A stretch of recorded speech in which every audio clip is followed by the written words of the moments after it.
Não, sou Toninho da Galeria do Rock, tenho, entre outras atividades, né, a administração da Galeria do Rock, sou terapeuta, psicólogo, especializado na psicologia positiva e também estou na TV Relacionamentos.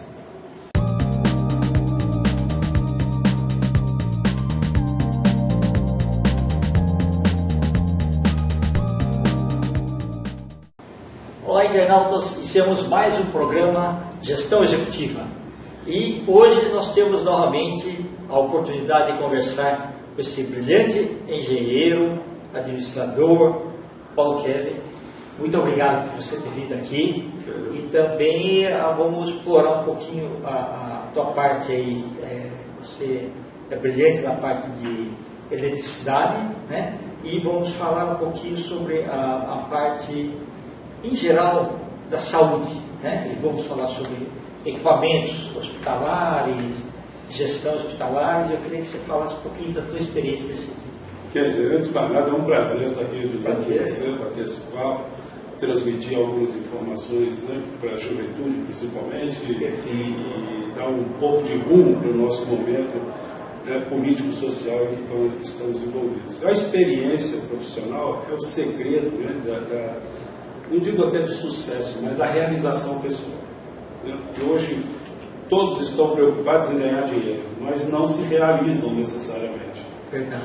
Então esse é um momento que nós mundialmente estamos passando, né, do que é a realização e o que é o sucesso. Né? Então o sucesso praticamente se compra, mas a realização se adquire. É verdade, é. Então esse é um momento que nós temos que analisar e refletir sobre a experiência dos mais experientes, como no nosso caso, né? E a juventude que está chegando, né, querendo entrar no mercado de trabalho, e aí estão envolvidos aí com o mundo meta, né? O metaverso, o meta-universo e assim por diante. Então isso tudo cria um momento de disrupturas que precisam ser avaliadas. E o setor da saúde, né, é o mais importante. Nós estamos acabando de sair, já entrando numa nova questão biológica, importantíssima, que tem que ser debatida.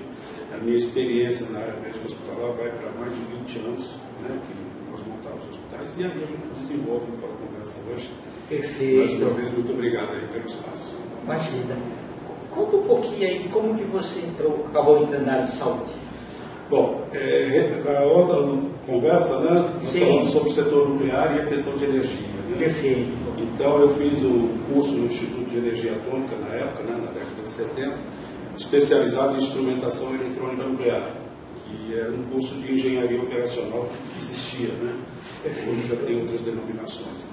Então, a minha preparação era para cuidar dos reatores nucleares que existiam, os contratos alemães com os alemães, né, da montagem dos reatores. Né? Teve o Angra 1, o Angra 2, conseguimos terminar, o Angra 3 não chegou a ser e está até hoje sendo discutido. Era aquele acordo nuclear Brasil-Alemanha, Brasil-Alemanha. Então tinha uma série de vantagens no reator alemão, né, em função dos outros que estavam nos oferecendo. E aí eu fui preparado, né, fiz os cursos e preparei para isso, para fazer a parte de controle do reator. Então, a instrumentação nuclear significa que você é responsável pelo controle de todas as variáveis que mantêm o núcleo do reator funcionando. Bom, isso foi em 70, 78, 79. E aí o que aconteceu? Naquela transição de 79 a 82, houve uma série de problemas com o setor nuclear e de energia. E aí o que aconteceu? Nós ficamos meio que sem terceiro reator. E aí, bom, porque em eletrônica nuclear, ou então em investimentos desse tipo, são 2, 3 anos de antecedência para você entrar em ação. Né? Não houve a perspectiva de novos reatores, aí em 80 eu já comecei a procurar outros setores, e aí tive a oportunidade, eu cheguei a trabalhar no Hospital das Clínicas, eu dava assistência lá para os equipamentos de raio-x. Ok, Tá? perfeito. Então eram equipamentos antigos, e eu estava numa empresa pequena, mas fazendo serviços dentro da radiologia do Hospital das Clínicas, e conheci os amigos, né, que até hoje eu agradeço a eles por terem mudado o rumo da minha história. Né? Numa desses bate-papos, ele falou, não, nós estamos trabalhando numa multinacional francesa, que dá assistência aqui em umas mesas de exame de raio-x chamadas telecomandadas, tá? Que são sofisticadas, sofisticadas, tudo com robótica já. Naquela época, eu estou falando 79, 80. Né? Então eu tinha todo um a gente não chamava de robótica, eu chamava de telecomando. Né? Então você aqui fazia os controles e a mesa lá fazia tudo quanto é tipo de movimento, controlava o raio-x e assim por diante. O que aconteceu? Logo em seguida eu fui convidado, né, fui lá, eu estava fazendo seleção de pessoal e eu peguei, me candidatei, fui admitido e fui para essa empresa francesa. Né? E dali, como curricularmente, eu era o único, vamos dizer assim, dentro da equipe de engenheiros que tinha o currículo da área nuclear. Perfeito. Os outros, vantagem competitiva mesmo. Vantagem competitiva, foi um diferencial tremendo. Né? Então, com essa especialização já no Instituto de Energia Atômica, na época, eu fui galgando, né, e tinha conhecimento total da área médica de radiologia, né, que envolve o raio-x. Né, eu sou, inclusive, especialista fiz o curso de microscópio eletrônico a raio-x. Então, a prospecção não é ótica, eles fazem um feixe de raio-x para ver o que existe no centro da matéria, no núcleo, né, e no átomo dos elementos em geral. E com isso eu fui para a área médica. E na área médica aí era um paraíso, né? Literalmente um paraíso em termos de tecnologia. Essa empresa francesa trouxe para o Brasil, eu vou resumir, porque foram mais de 80 milhões de dólares naquela época, de equipamentos de altíssima tecnologia. Altíssimo. Até hoje, o Brasil ainda não tomou conhecimento de certas técnicas que lá existiam. Tá? E o que fizeram ainda não conseguiram terminar na questão de potência, de eletrônica de potência. Então eu entrei, né, comecei a participar dos cursos e começamos a montar os equipamentos. Quem é um pouco mais antigo lembra que aqui em São Paulo, por exemplo, teve muito equipamento que ficou nos corredores. Por que isso? Os corredores, porque não podia deixar no tempo, equipamentos altamente sensíveis, que se você variasse 1 grau de temperatura, em menos de 1 hora, rachava o cristal, que é o de cintilógrafo, medicina nuclear, ou cintilografia hoje. Né? Então, tudo isso eu participava com um domínio total do conhecimento, graças a Deus e as oportunidades que surgiram. Então, com isso eu fui me especializando na área médica hospitalar e passei 20 anos nesse trabalho. Né? Então, por enquanto, é isso aí. Agora, muito bom. E esses equipamentos, então, agilizavam muito aí a avaliação do paciente aí e davam relatórios. Hein? Sim, os tomógrafos, por exemplo, eram quase que tinham 8 graus de cinza, por exemplo. Tá? Então, quando chegaram esses equipamentos na França, né, você imagina, você sai de 8 de escala de cinza e passa para 64, 128. Tá? Isso muda totalmente a resolução da imagem e a capacidade do médico entender os tons de cinza e diferenciar o que é a patologia morfológica ou o que é o normal. Né? Então, isso já foi uma revolução naquela época, 81, 2, 3, né? E eu estava sediado em São Paulo, fui para Brasília, depois fui chamado para a matriz no Rio de Janeiro, então eu tive a oportunidade de conhecer o Brasil inteiro, né? Porque de lá a gente dava assistência para todos os engenheiros, os engenheiros de biologia, que davam assistência aos hospitais. Então, o nosso trabalho era, pegava 2, 3 anos antes e dimensionava os setores de radiologia para aceitar esses equipamentos. Porque não tinha como chegar o equipamento hoje e botar na sala amanhã. Sim. Você tinha que ter climatização, né, energia elétrica de boa qualidade e logística. Tem radiação próxima. E as paredes baritárias. Uma gaiola de Faraday, né? A gaiola de Faraday é para ressonância nuclear magnética. Tá. Hoje não tem mais essa necessidade. Sim. Mas na época nós construímos, eu participei de várias construções de ressonância magnética com gaiola de Faraday. Você fazia o envelopamento, o nome técnico seria mais esse, né? O envelopamento da sala com lâminas de cobre, bem 1 milímetro, fechava tudo aquilo para que a ressonância não... Caríssimo. Caríssimo. Não, tudo aí nós estamos falando de milhões de dólares. Certo. Não tinha nada assim de troco, não. Era tudo peso pesado. E normalmente o pessoal ainda colocava isso enterrado no chão, 5, 6 metros abaixo do solo, tá? Porque o campo magnético interferia do lado de fora. Então a gaiola de fora não deixava entrar e também não deixava sair as influências eletromagnéticas. E hoje não precisa mais os equipamentos que tem hoje. Hoje a ressonância magnética ela perdeu um pouco de espaço para os PETs, Positive Emission Tomography, uma junção da medicina nuclear, da cintilógrafo, tá, que vê o fisiologismo do cintilógrafo, tá, e a morfologia do tomógrafo de raio-x. Então, esse PET ele tem essa característica fantástica. Ele traz a morfologia e traz o metabolismo, né, a capacidade daquele órgão estar funcionando. Então, isso foi fantástico na Revolução, mas o PET é bem mais recente. Tá? Perfeito. Em 80, 82 ainda não tínhamos esse equipamento. Então, eu passei, né, praticamente 15 anos dedicado 100% do tempo, e eu, como eu disse na outra conversa nossa, eu amo o que eu faço, porque é fantástico, te mostra o ser humano por dentro, literalmente, tá? E também a problemática de um hospital, onde o estresse é constante. Sim, verdade. Então, você tem que estar ali ligado 100% do tempo. Tá? Você não pode chegar no hospital pilhado, estressado. Você tem que chegar, normalmente quando eu ia para o hospital, era para resolver problemas que um tomógrafo, uma ressonância, né, uma telecomandada, uma semiante, estava parado. E aquele pessoal assim, com pressão. Está morrendo gente lá no pronto-socorro, está morrendo gente. Então você tinha que chegar primeiro com sangue frio e ter um diagnóstico assim, ó, tá?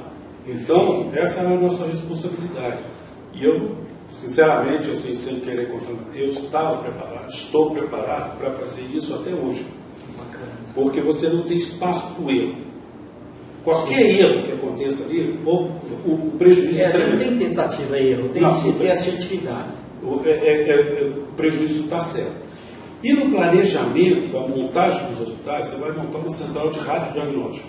Então você vai ter raio-x, desde aquela época tinha uma biografia, né? Era só do pulmão, o aparelho pequenininho, você chegava lá, hoje ninguém sabe mais nem o que é isso. Né? Então, desde a biografia até uma ressonância magnética. Então nós tínhamos que preparar isso, acontecia 2, 3, 5 anos antes do equipamento chegar. Tá? Então esse trabalho exigia da gente um planejamento fantástico. Eu, como fiz administração também, empresarial, e depois eu puxei para a área médica hospitalar, para administração hospitalar. Então eu tinha uma visão bem ampla das necessidades daquilo. E encurtando, né, porque é tão empolgante falar disso, eu consegui administrar hospitais, né, na problemática de administrador, tá, com a visão da eficiência.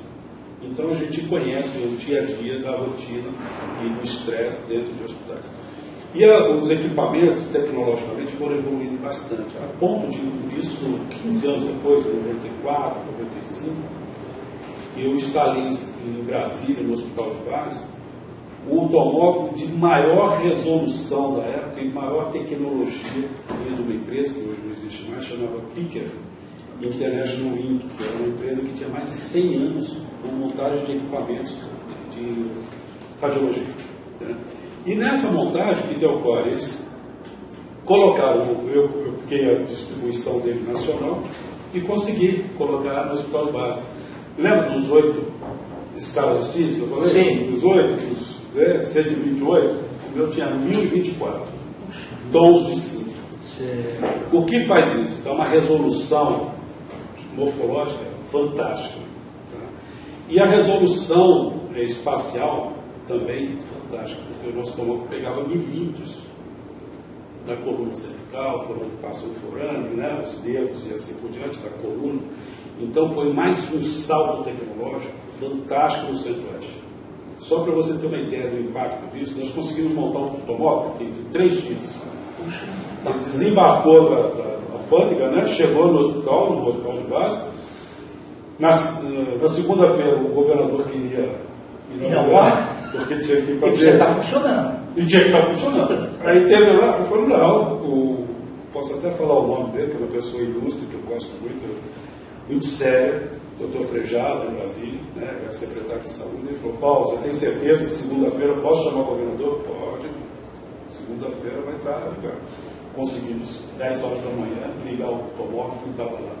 Né? Eu tenho a equipe 24 horas. Perfeito. Porque o que se fazia, né, em 3 meses, um tomógrafo da concorrência, em termos de instalação, arrumar sala, tudo nós conseguimos fazer em 3 dias. Só para você ter uma ideia do que é o know-how e a tecnologia das máquinas integradas, né, compactas, e aí veio uma revolução.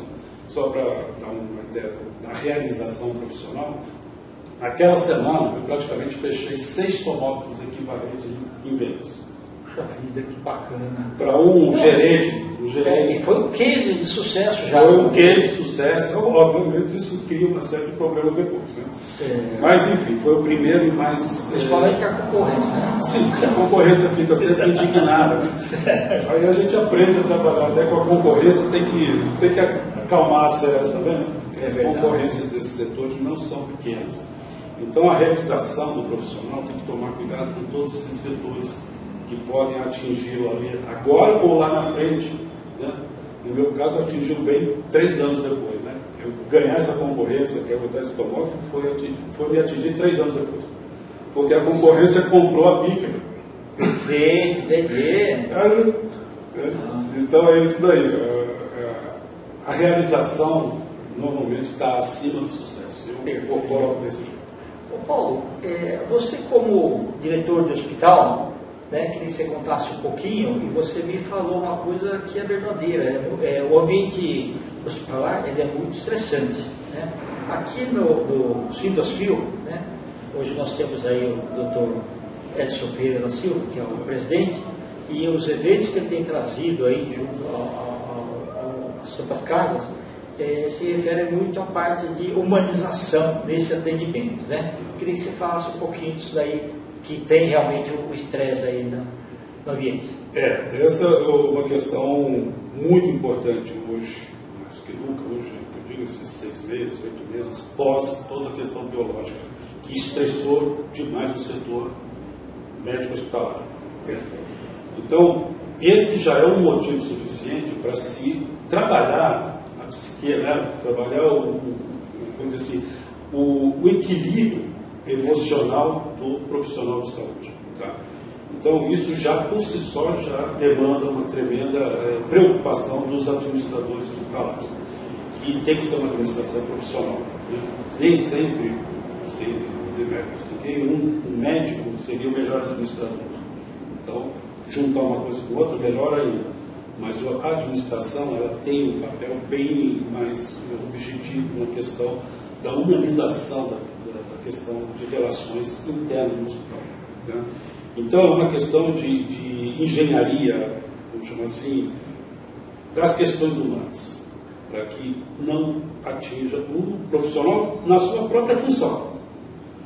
E aí o administrador hoje, como eu percebo, tem que ver que o lado de fora está estressando muito mais o profissional do que necessariamente só o lado de dentro do hospital. A função dele. Então, às vezes, ele já chega picado, né? Sim. Ele já chega no estresse maior. Por quê? Toda a imprensa, né, todos os canais não estão trazendo satisfação de vida, estão trazendo estresse dos problemas que transcendem a qualquer condição humana de se defender daquela situação. Tá? Então, o que nós estamos vivendo hoje é uma enxurrada de informações, normalmente desconexas, porque vem de vários pontos que não são necessariamente sérias. E normalmente nunca de elogios, né? E é só de e se não, sem querer entrar no aspecto político, né? O Estado brasileiro, que deveria ter uma certa neutralidade, parece que ainda não está 100% organizado nesse sentido. Né?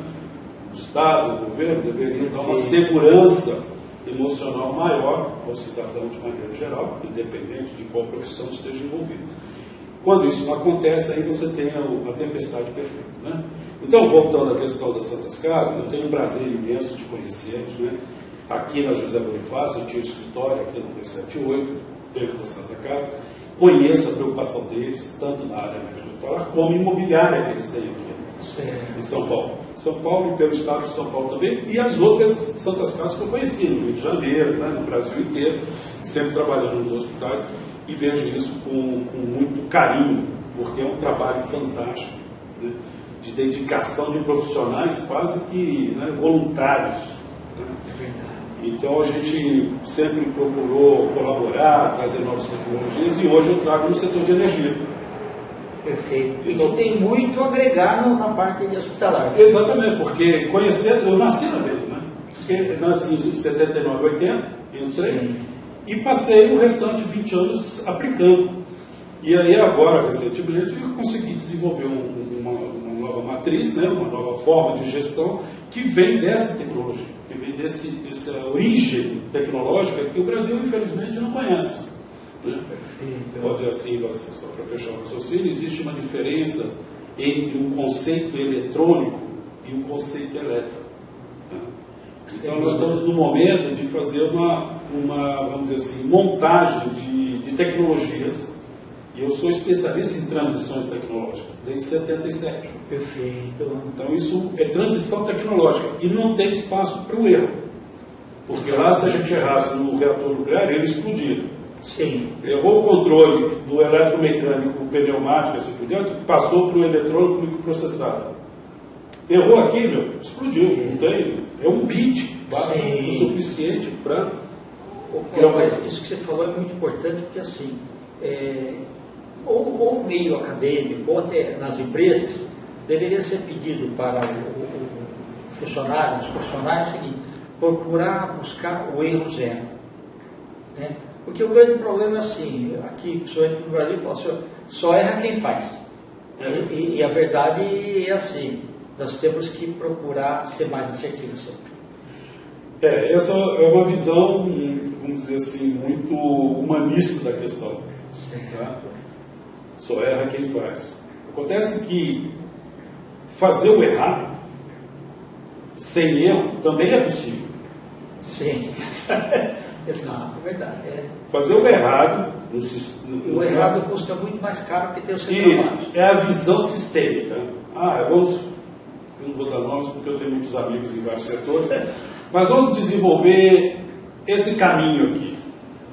Só que o caminho dá uma volta, que se você fosse por aqui, você economizaria 30%, 40% do que fazendo essa volta. Vai dar mais trabalho. Aqui, você pode até errar um pouquinho, você vai perder menos. Mas se você fizer isso tudo aqui, você não errou em nada, fez tudo certinho, mas perdeu 40% do projeto. Exato. Deu para entender a lógica do Então, o que a gente, na área do administrador do hospital, você tem que cuidar desses dois caminhos o tempo todo. Perfeito. Tá?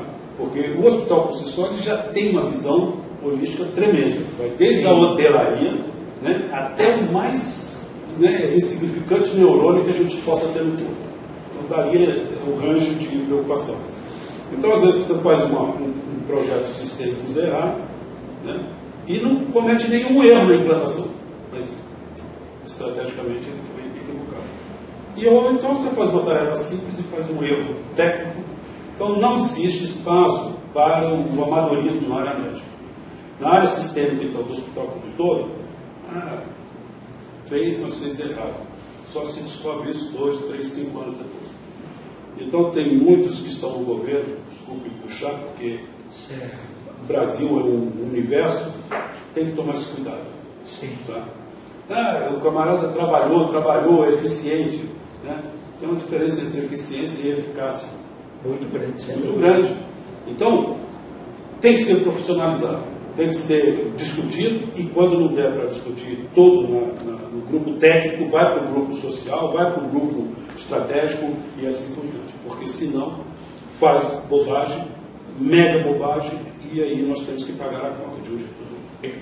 Paulo, muito obrigado aí mais uma vez, tá? Eu que agradeço, Pedro, foi um prazer estar aqui com vocês. Você quer deixar contato, senhor? Bom, Paulo Guerra, né, no YouTube. No YouTube eu estou no Núcleo Sinergético, que é o meu principal canal de difusão das palestras, que fez muito lá nesses últimos 3 anos, no Instituto de Engenharia aqui em São Paulo, vários debates, no Sindicato dos Engenheiros também. debatendo o quê? Um novo modelo de sugestão para o setor energético. Né? A COP26, por incrível que pareça, aceitou a minha sugestão lá na Rio+20 e colocou lá como tema final do trabalho deles, né? Um planeta, certo? Desculpa, um sol, um planeta e uma rede energética, uma nova matriz energética. Essa foi a conclusão da COP26 em Glasgow, agora em novembro do ano passado. Agora a pergunta que fica é o seguinte, na visão do ecossistema, o que seria uma grid, uma rede? É isso que nós estamos a propor. Conte comigo. Internautas, os agradecimentos então a esse brilhante profissional Paulo Kelvin, nós finalizamos mais uma gestão executiva. Um grande abraço e até a próxima.